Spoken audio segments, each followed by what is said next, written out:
right. Hello, everyone, and welcome to our 7th web session for the fall 2021 xAPI cohort.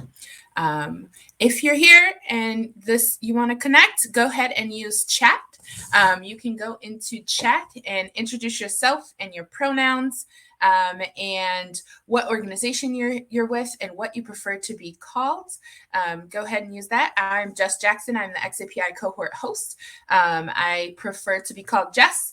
I am a part of the Torrance Learning team, and I am excited to be here for, I'm pretty sure this is my 5th semester of xAPI cohort. So welcome everyone, welcome Stella, and welcome all of us today. This is again the 7th session. This session is recorded. As always, we share out the recordings freely to the folks that are on our mailing list in case they're not able to join us on Thursdays. We share that out on Twitter. We share that out in our weekly update, and we also share that out in Slack. If you want to talk up today's session on Twitter, feel free to use the hashtag xAPI cohort and tag our gnome. And you can also tag our presenter today, Stella Lee, and her handle is there in the upper right-hand corner, Stella L. As of today, we have 567 folks registered for cohort, which is about an increase of 10 people since last week. So this is my note to you to say that folks are not ever late to cohort. They can join anytime, and you will see that we continue to grow. Today, our presentation is on data ethics with Stella Lee. And yeah, Megan, it's never too late to join cohort. Today, behind the screens, you have me, Jess Jackson, your xAPI cohort host, and Jamie Washington, our producer. So if you need any support, I see Jamie in the chat right now, helping you out, giving you the handles. Thanks, Jamie. But if you need any help or technical support, feel free to tag Jamie. Again, thanks, Megan. You're never too late to join cohort. We try to create cohort as a very flexible learning experience where you can come in and attend weekly web sessions if you have capacity. If you can't, you can watch the recordings whenever. You can be a part of a team. You can lead a team. You can just observe and see what teams are doing. But it's a very flexible learning experience, and you can engage at the level and the extent that actually fits your schedule. So please, this is for folks who are just joining us today. Welcome. You're not too late to cohort. And for folks who have been here the full semester, to recognize that we might have folks coming in and out of cohort, and that's okay. So let's talk a little bit about what xAPI cohort is and where we're at in the semester. And then I'll hand over the mic to Stella and share her slides for her. So the xAPI Learning Cohort is a free, virtual, vendor-neutral 12-week learning by doing project-based team learning and experience and community. I like to really emphasize that this is a community. I just looked at our Slack channel and our mailing list. We are almost at 4,000 people within this community over time that have been here. Each semester, folks are invited to re-register. And as I said, we have about 576 folks who are registered for this semester. And we meet here every week at 2 on Air Meet to do our weekly web sessions, which we have thought leaders within the industry. We have folks who have been a part of design and specification. We have folks who are sharing about how they're working out loud. And then you are also working with your project teams in Slack and GitHub. And then we also have the weekly email with updates and web session recordings. And I go through this every week because, again, you're never too late to cohort, and we might have some new folks who haven't heard this information. So please bear with me if you have.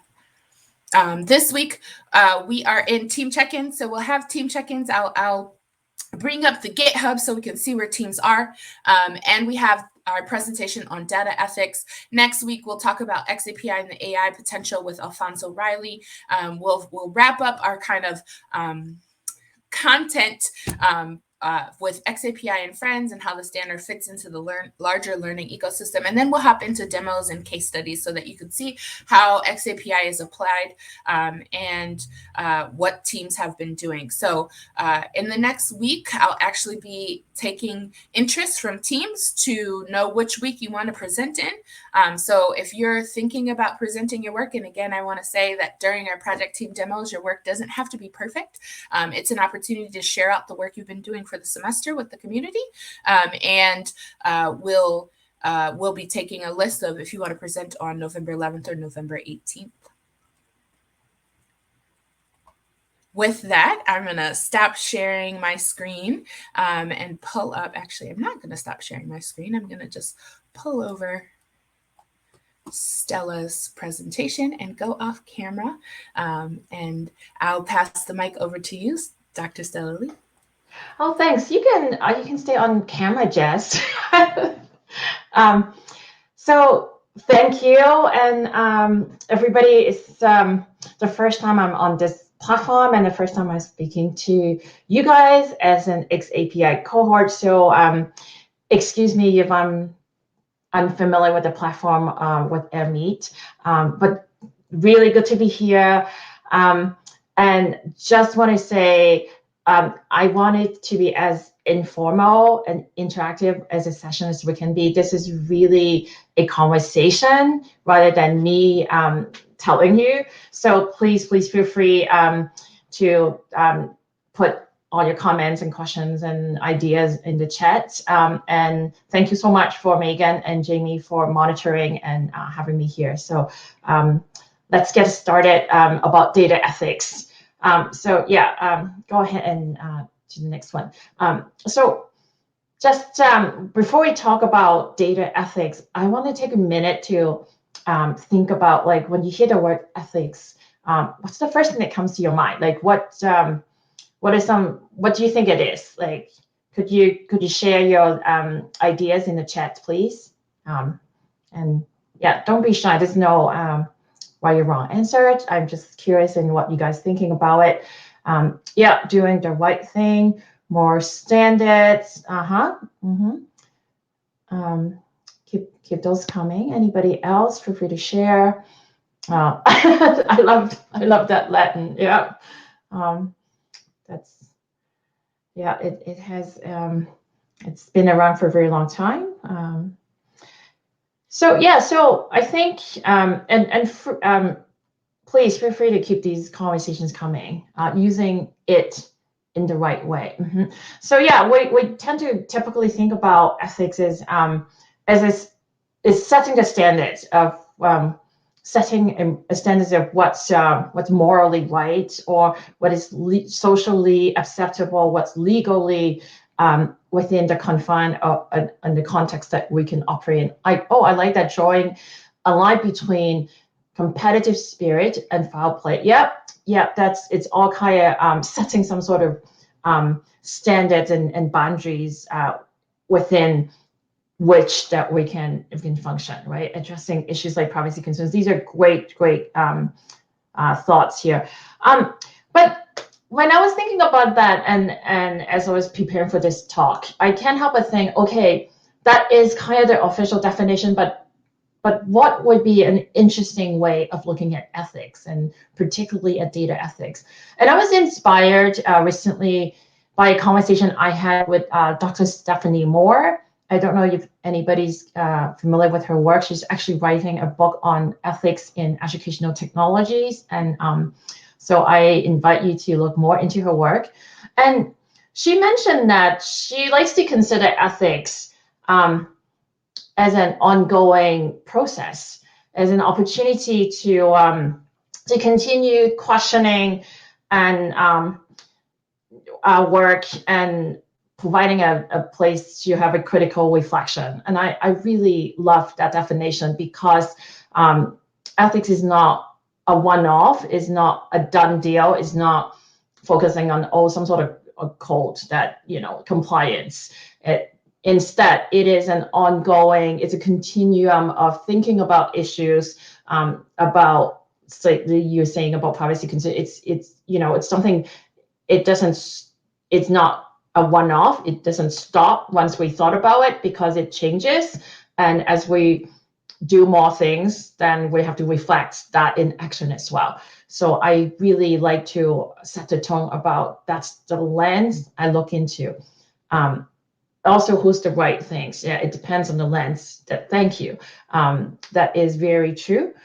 So that's the way I like to look at ethics. And specifically within data ethics, it's not just one thing. It's a very broad topic. If Jess, if you're not mind advancing to the next one. So within the topic of data ethics, it is not just about handling of data, but it's also about recording it, it's about processing it, it's about how you curate that, how you share and disseminate, how you interpret, and how you communicate data. So all of that, it sits within data ethics. And along with that, there's also data ethics, from a more practice perspective, like what we talk about privacy and surveillance and transparency and all the other issues, which we will talk about today later on. But I just wanted to kind of showcase the fact that data ethics is a huge topic, and we're probably not going to touch on every aspect of it, but just be mindful, it's not just when you're collecting data. It touched on the entire cycle of your learning design, actually. So having said that, next slide, please. So why should we care about data ethics? Why are we here today? Other than that, this being an optional presentation for you guys, what, as a learning practitioners, as learning professionals, why do you think that you should care about data ethics? And again, feel free to put your thoughts into the chat. Like, what's your motivation of being here today? What is it that you think you ought to know or that you ought to do? Just give you a minute.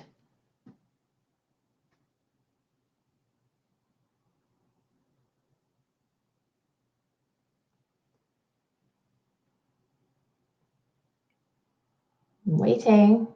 Anybody? There's no, okay, somebody is saying, Chatron is saying, to understand what is ethical to be captured in the statements and what requires permission. Okay, as we have more ability to collect and use data, we need to know how to use it in a way that respects others. I like the notion of respect. Data ethics is important in so many fields, and it should be, yeah, that's true. I think it touches on everything we do. Yeah, it's weighting of harm versus benefit. How data ethics is involved in e-learning. Yeah, that is the very topic we're going to talk about today. Well, so if you don't mind advancing, Jess, if you don't mind advancing to the next slide. Yeah, so as we design and as we measure and evaluate learning, there are more moral implications. What we do matter, right? Like it's down to like what kind of tools we use, what kind of technologies we pick, the way we design, like what design approaches we're going to take, what metrics we chose to measure. They all have consequences. It all has more implications. Whether we're intentional about the consequences or not, it will impact others, and it will impact us as well and how we do our job. So can we advance to the next slide, please? So there are many consequences, but I just want to highlight some of them. If we don't take data ethics into consideration in what we do, the first thing we'll get is we'll get an incomplete picture, right? Because representation matters.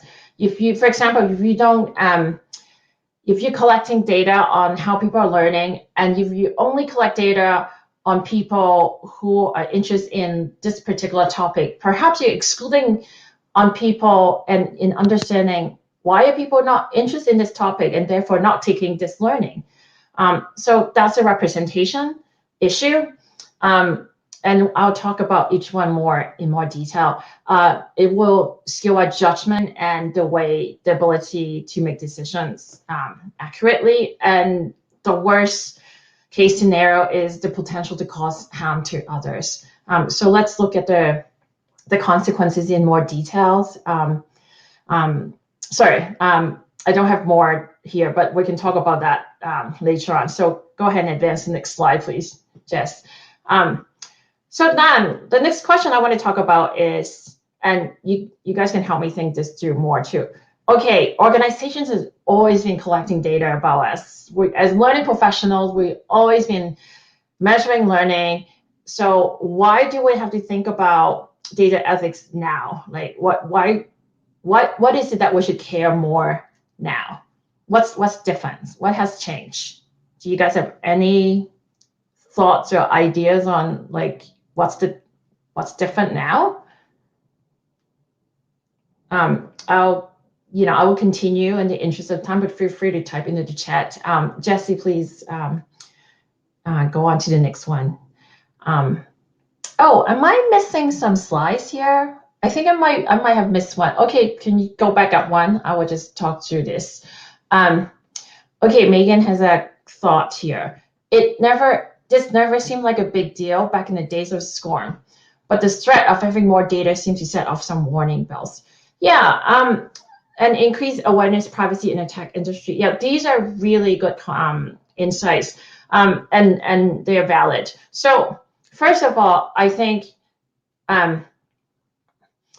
if you think about the volume of data we get now as compared to even 5 years ago, I mean, we got so much more data. We get huge data, even when we don't try to generate them. Like you heard the term data exhaust. You get data from the learning management system. You get data from LXP, the learning experience platform. You get data from your HR information system. You get data from sometimes you'll be recording in your coaching and mentoring sessions, data that perhaps you interact with your chatbots. You get data from your e-library, heaps of data. And if you're doing any mobile at all, then you also get location-based data. So we get so much more than we used to have. And I think what is interesting too, on why we care now, is the fact that we can now connect and triangulate these data points across different systems, right? Before they might be a little bit more disjointed, but now there are tools like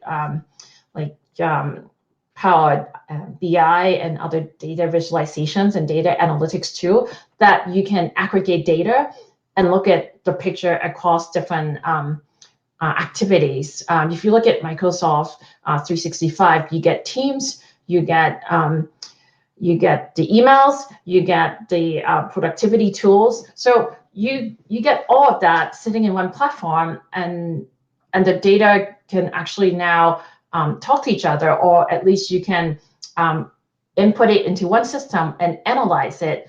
And also, the reason we care now is people are making better use of data. Organizations are using data to make decisions or making predictions. So it impacts us more, and it could potentially impact us in a wider area. And I see there's a lot more comments here.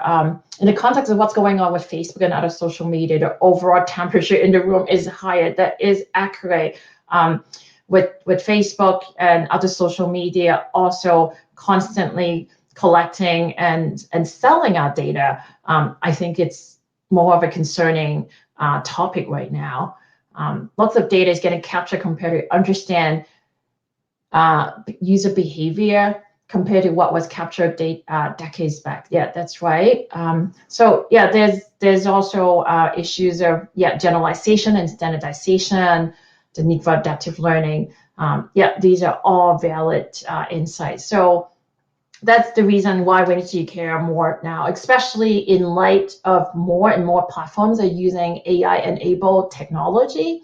And with AI tools, it's not always transparent. We don't always know how an algorithm is written, if there's any biases, and the decisions that these AI tools produce are also not always clear to us, or at least explained to us. So it's more of a concern now because of the technologies that's evolved in such a way that's making data and how we use data less transparent. So please go ahead to the next slide. So now we're going to talk a little bit about some of the challenges, and then we're going to talk about how we're going to perhaps address them or what we can do about them. So if we can go ahead to the next slide, and we can look at, yeah. And thank you, Jess, for encouraging people to type in the chat about what are some of the challenges. Yes, feel free to add to the conversation as well. Does the user understand what's collected and how it's used and be used? Yeah. Can you have informed consent? It is a big issue. So there are many issues, many challenges, but I really, today, I want to highlight the top 3 that I think you're more likely to encounter, or you might have heard about them. Yes, I know, Jess, I'm with you. I'm thinking about bias the whole time too.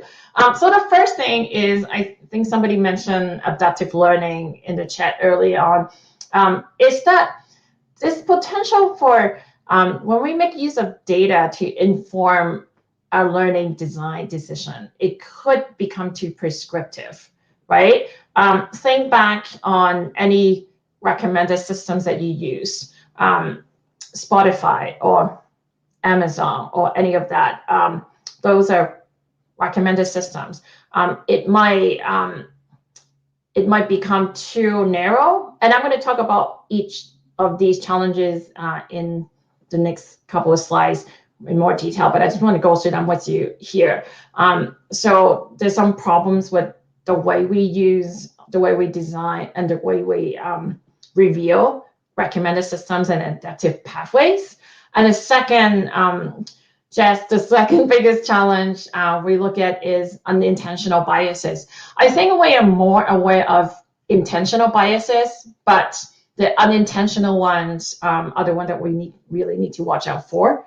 In terms of, as far as unintentional biases are concerned, there are, broadly speaking, 3 categories out there.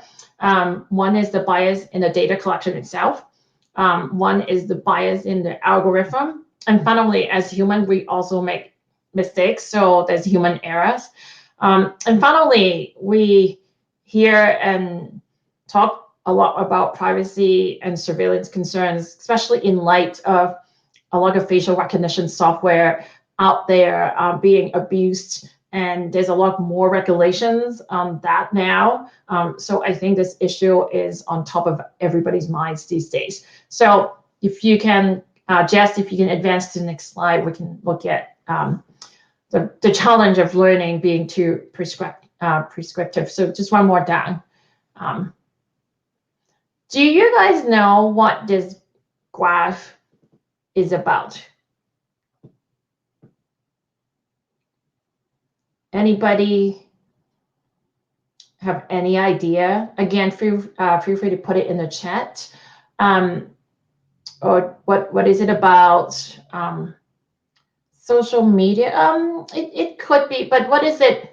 What phenomenon is it explaining? Like, what is it trying to say? When Google search, it could be actually. Everything you guys talk about is valid. So indie music artists, I love it. I love and everything you guys say is relevant.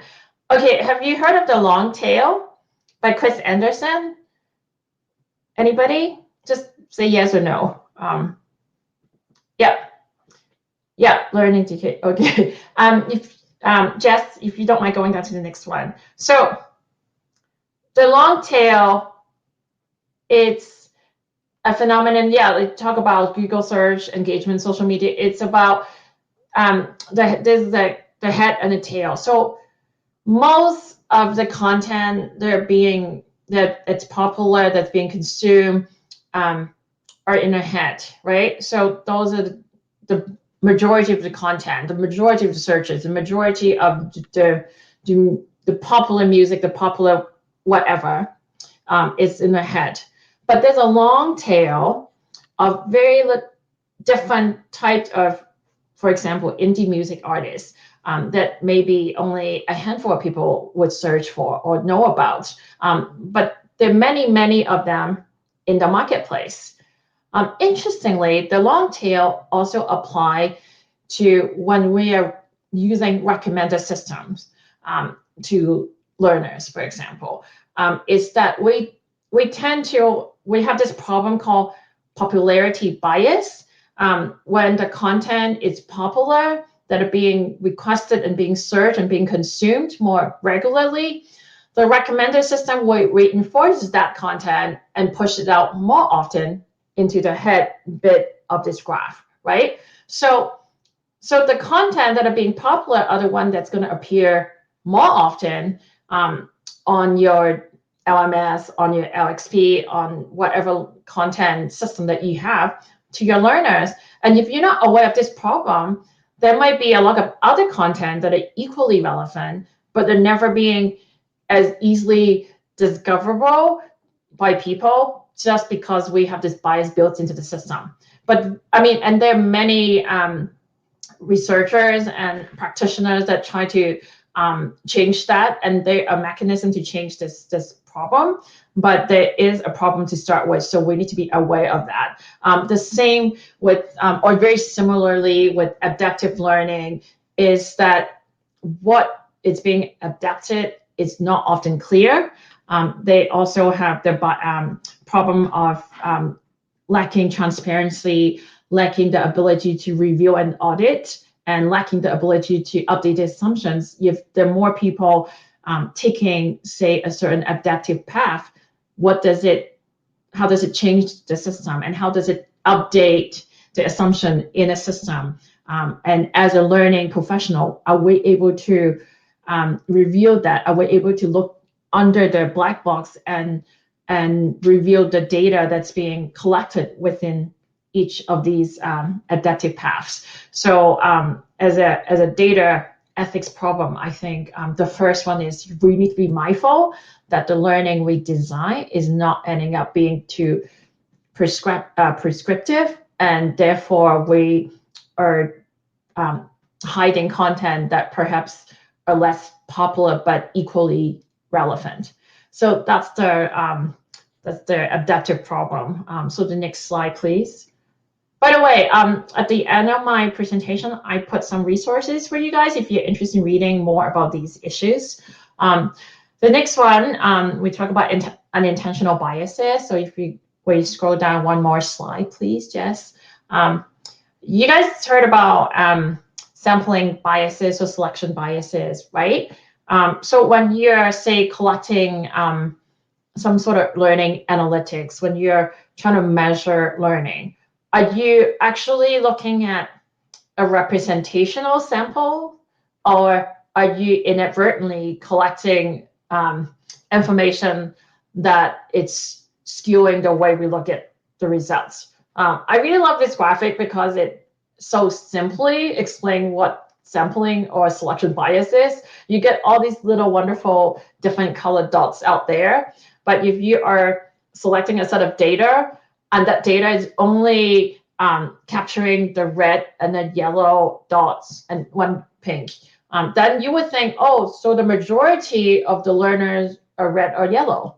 But if you're looking at a bigger picture, that isn't the case, right? So there's a danger in when we are selecting samples, when we are measuring learning. Also think about, are we measuring things that are representational?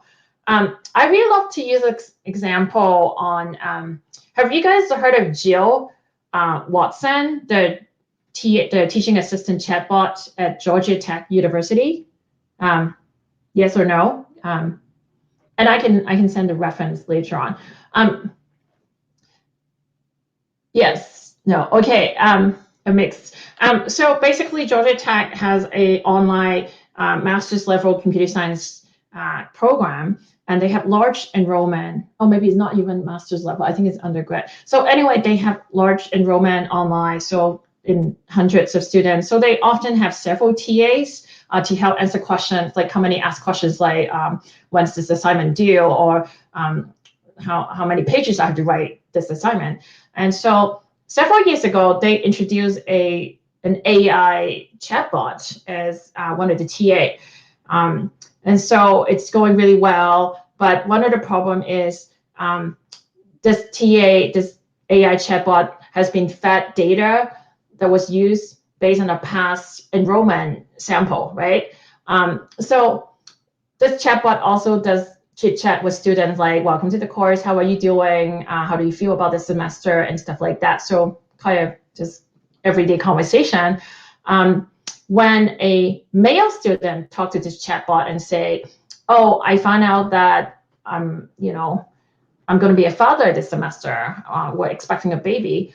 The chatbot will say, oh, congratulations for being a father. This must be so exciting. So it makes appropriate responses, as opposed to when a female student talks to the chatbot and say, I found out that I'm pregnant, because so few students in the past said those exact phrases, in the past data, and it wasn't in the historical data set that was fed into the chatbot. Therefore, the chatbot has no response to this female student, and all it can say is, welcome to the course, because it literally didn't draw on any historical data that could deal with this kind of situation.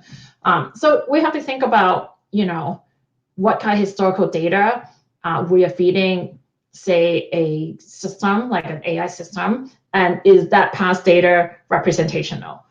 For those of you that are interested in reading more about this research, there's actually a paper written called Jill Watson Doesn't Care If You're Pregnant. It's a very interesting article, and they talk about how they discovered that problem and how they mitigate that problem.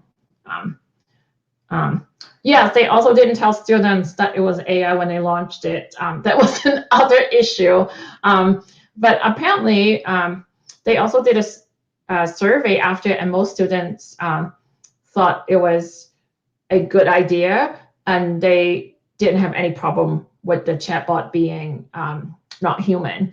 Although not telling them it's not human is another issue that I think give us pause, right? So next slide, please. Okay, and then of course we are all aware of privacy and surveillance concerns. Next slide, please. Are you guys familiar with the Microsoft Office 365 when they launched what they call a productivity score? I don't know if you guys heard of it, like about 2 years ago. Yeah. Okay. It's a very enthusiastic yes. So I guess you guys know. Okay. Yeah. So they eventually got rid of it. The reason why it got such pushback is because it revealed individual scores as well as individual activities, whereby you can identify the person, how many emails you sent that day, who did you tag, and how long how many posts you post in Teams, what kind of post was it, how long was it? So yeah, it got turned off right away because this guy, Wolfie Crystal from Germany, from Austria, he belongs to a think tank organization who this organization look at exactly this kind of issue about surveillance and privacy concerns, and he flagged this issue, and several people pushed back, and Microsoft's like, okay, we heard you, we get it that this is likely could potentially be used as a surveillance tool, especially during COVID. When employers and companies are concerned, your people are actually working at home, there's a whole host of issue connected to COVID and productivity. So this got turned off pretty much right away. What they do now is they just do the aggregate data. So instead of saying so-and-so did that. They just look at like a whole department or an entire organization and look at the various activities within each department or each organization. So yeah, I added the source here if you want to read more about that. And then the next slide also gives you a quick view on, you can see like they can highlight each person and all the data about all the activities that each person had performed, like I think per day or per week. So this is gone, fortunately. But these are the reasons why we need to be to be more vigilant. I'm laughing because somebody said it looks like you're writing an email.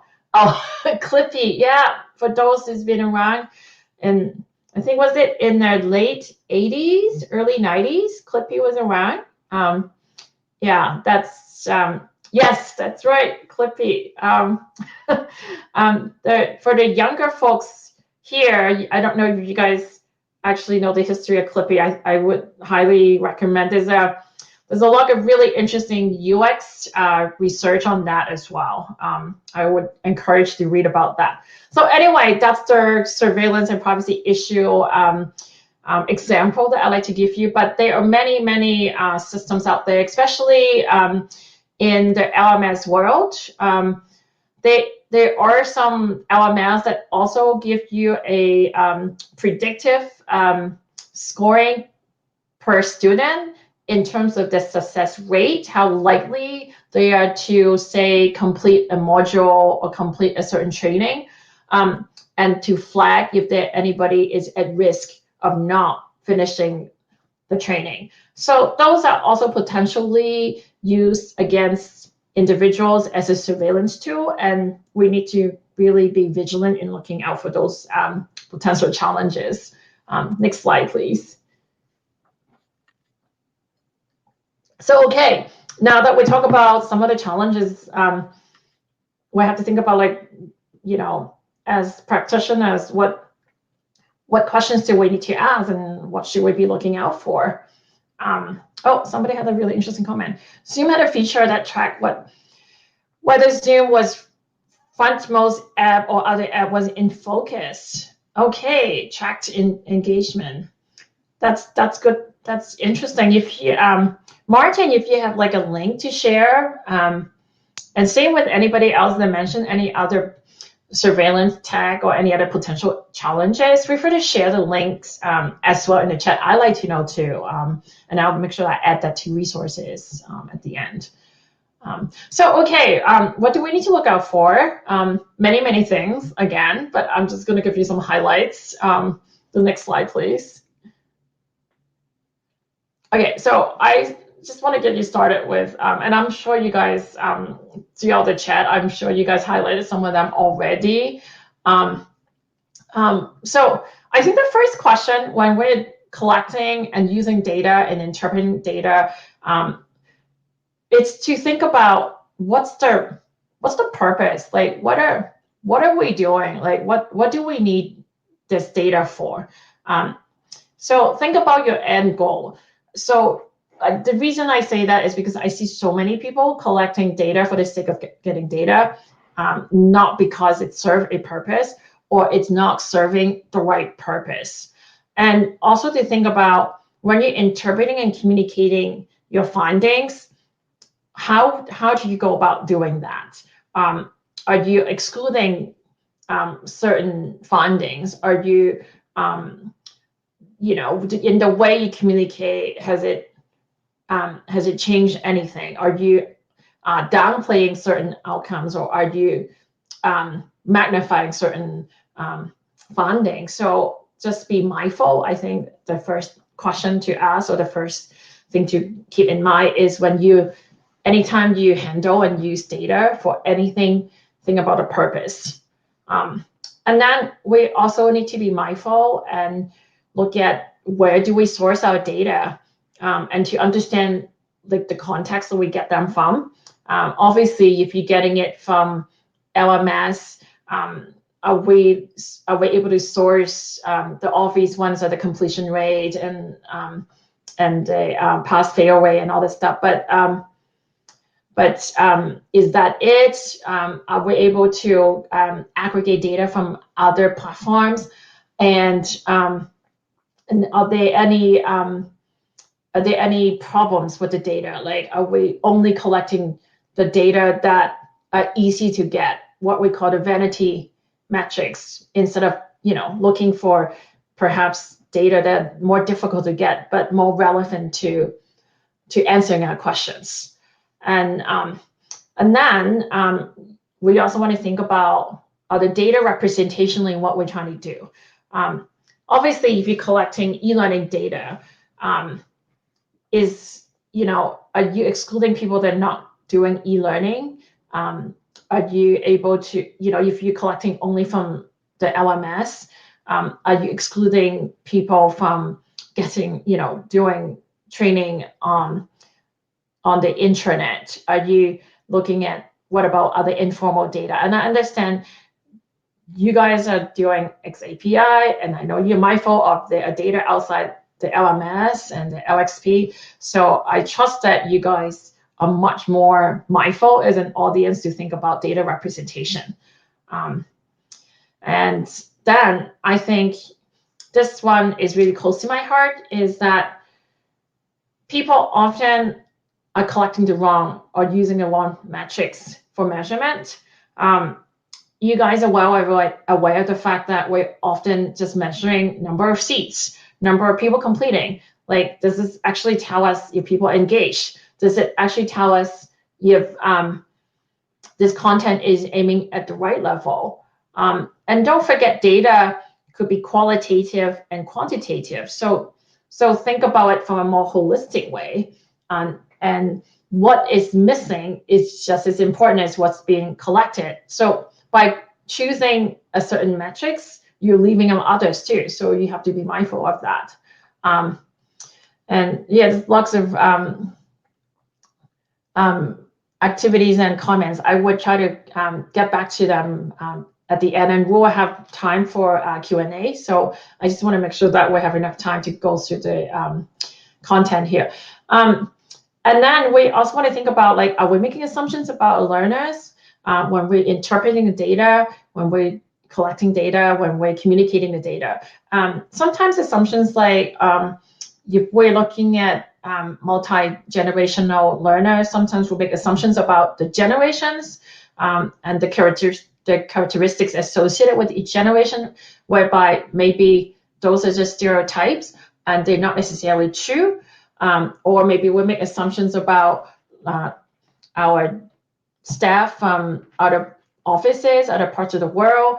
Maybe we make assumptions about the tech ability, about the attitudes about learning. So we need to check our assumptions, and also think about who owns the data, and not just like own it as in like get to keep it, but who's responsible, who needs to be held accountable, and who is the one that, or who is the body of people who needs to audit the data, who are the body of people who needs to be responsible in looking at data sets and communicate what they're using the data for. So these are some, I call them starter questions for you to think about, and there are many more, and there's many sub questions under that.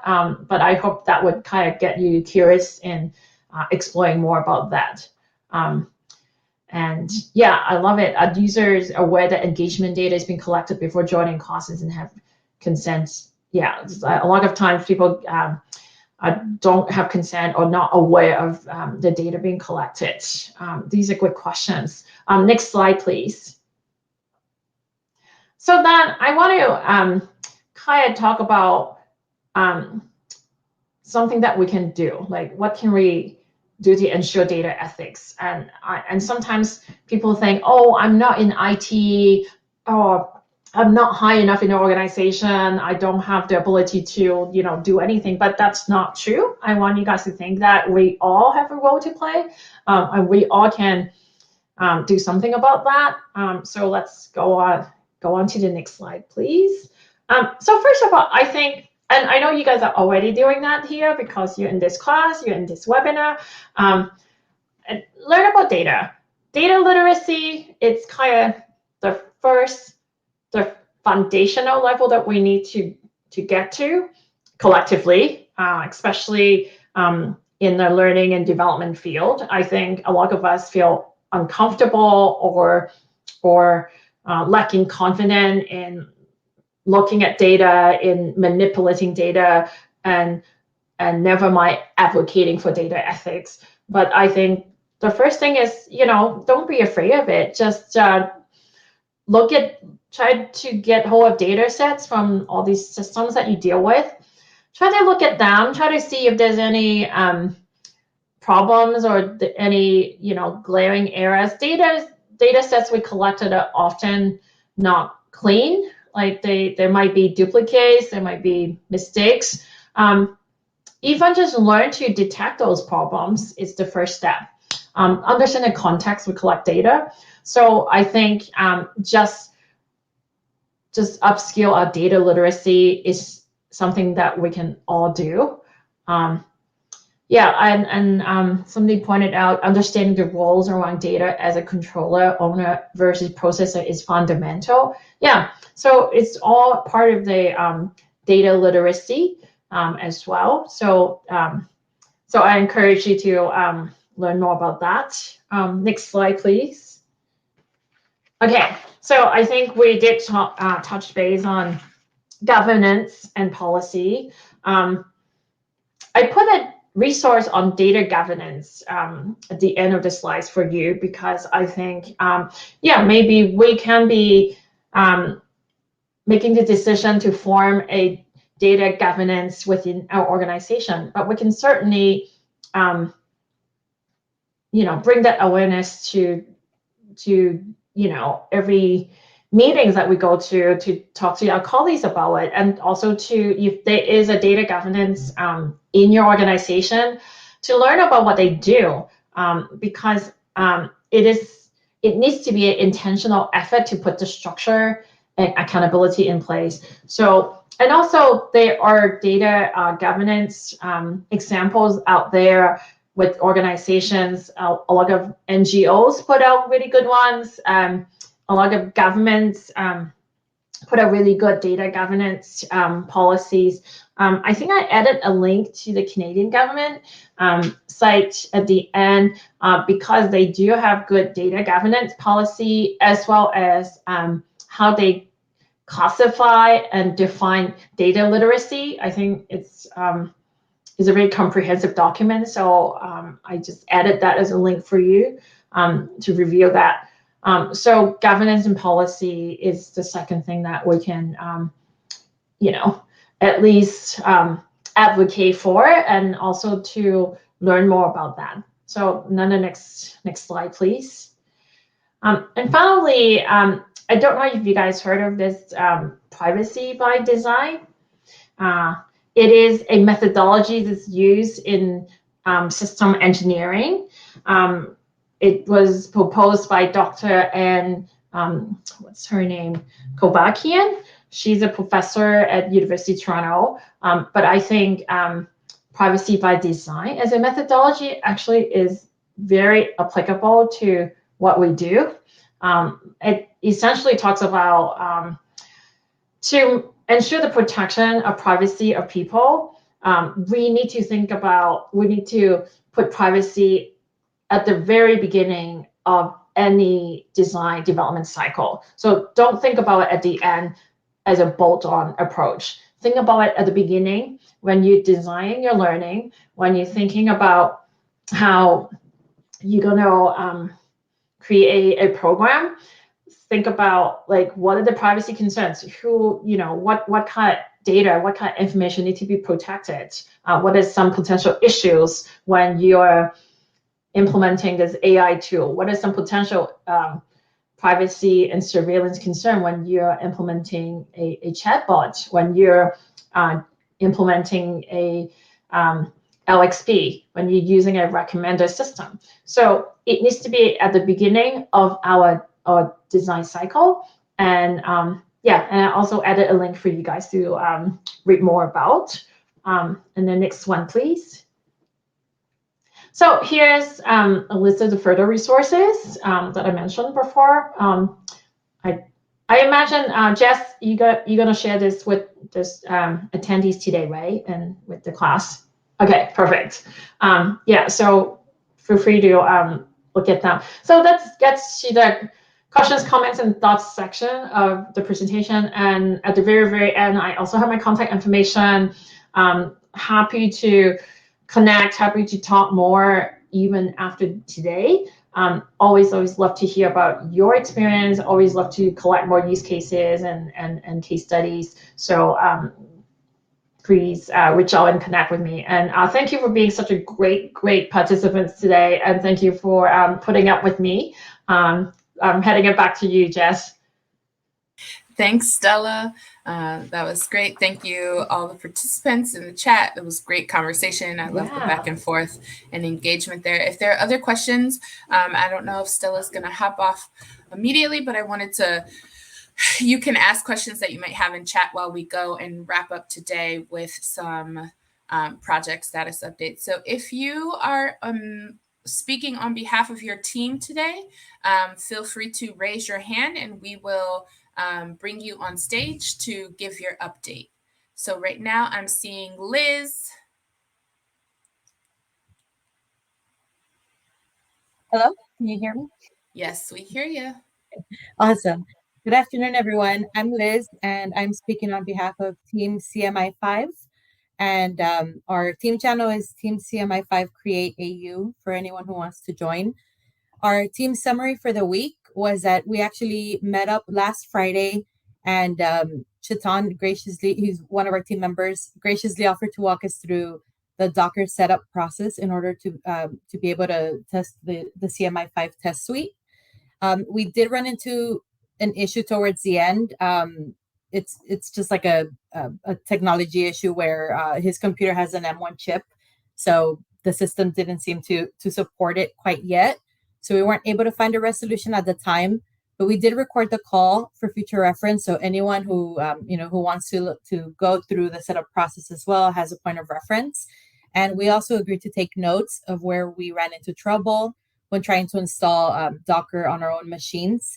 And Brian plans to send them over to RootsDC to get their input, help, and recommendations on what we can do better, and additionally to improve their documentation. Martin brought up a good point for us to essentially keep a copy of the documentation that we are sending over to RootsDC in one location, and make it part of our xAPI cohort legacy project. So that's definitely a great idea. And Matt created a GitHub Pages account for our team where we will organize our notes and make them available to anyone who needs them. Matt is also trying to install a Docker instance of the test suite on a cloud service so that anyone can access it remotely without having to install Docker in their machines. So that's going to be awesome whenever that's done. I think he ran into some issues too, so we're looking into it. Peter Gunther was actually able to successfully install an instance of the test suite on his computer. So he wrote some notes on our team channel as well as to what process he followed and what he did. So if you're interested in that, go join our channel and look through it. ADL hosts the CMI5 working group call on Fridays. Some of us attended last week's call, and Brian was able to ask some questions regarding some issues. They're awesome people and very gracious, and we definitely enjoyed it. I'll definitely be going back tomorrow. So the calls are free to anyone who wishes to join. We will put a link in our team channel in case anyone wants to be added to their list. And our plans for this week and next week are to continue our attempts at installing the test suite on our own computers. And there's also some CMI5 reference videos that Brian listed on our team page in the xAPI cohort. So we'll definitely do that. I'm sorry. And so that link is listed in the xAPI cohort page. And lastly, our team meeting will be today from 4 to 5 p.m. EST, and everyone is welcome to join us. That's pretty much it for us. Thank you. No problem. Thanks, Liz. I have one update from Ilona from Team Storyline Beginner, and they are working on their individual aspects of the project. There's no new news or questions, and so I'll move it over to Brian with Team xAPI Profile, if we want to bring Brian on stage.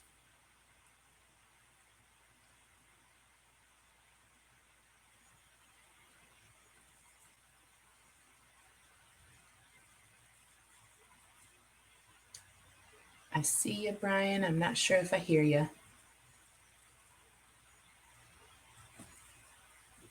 Still not hearing you, Brian. It looks like you're not muted, but maybe.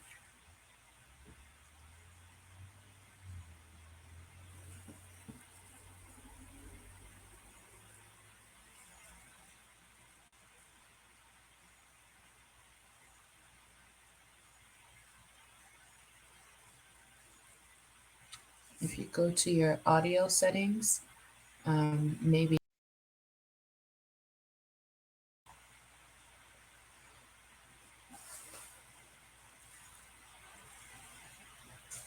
Test. All